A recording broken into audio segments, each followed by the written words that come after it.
3. Now the serpent was more cunning than any beast of the field which the Lord God had made. And he said to the woman, Has God indeed said, You shall not eat of every tree in the garden? And the woman said to the serpent, We may eat the fruit of the trees of the garden, but of the fruit of the tree which is in the midst of the garden, God has said, You shall not eat it, nor shall you touch it, lest you die. Then the serpent said to the woman, You will surely not die. For God knows that in the day you eat of it, your eyes will be opened, and you will be like God, knowing good and evil.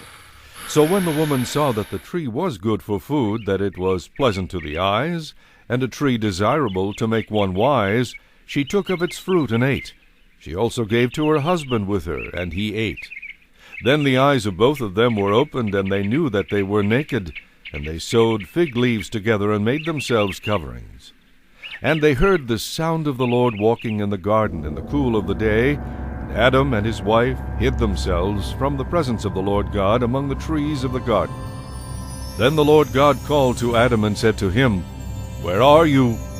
So he said, I heard your voice in the garden, and I was afraid because I was naked, and I hid myself. And he said, Who told you that you were naked?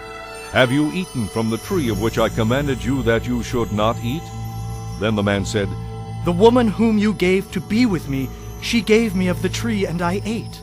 And the Lord God said to the woman, What is this you have done? The woman said, The serpent deceived me, and I ate. So the Lord God said to the serpent, Because you have done this, you are cursed more than all cattle, and more than every beast of the field. On your belly you shall go, and you shall eat dust all the days of your life. And I will put enmity between you and the woman, and between your seed and her seed.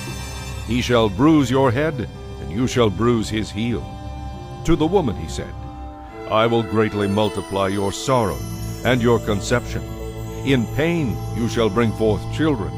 Your desire shall be for your husband, and he shall rule over you.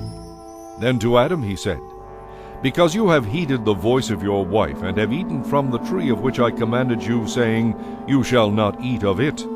Cursed is the ground for your sake. In toil you shall eat of it all the days of your life. But thorns and thistles it shall bring forth for you, and you shall eat the herb of the field.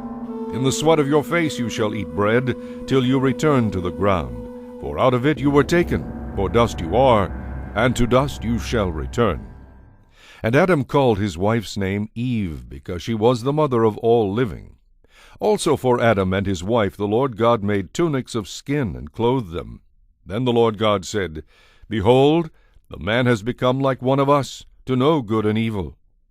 And now, lest he put out his hand, and take also of the tree of life, and eat and live forever.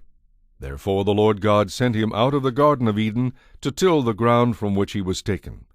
So he drove out the man, and he placed cherubim at the east of the Garden of Eden, and a flaming sword which turned every way to guard the way to the tree of life.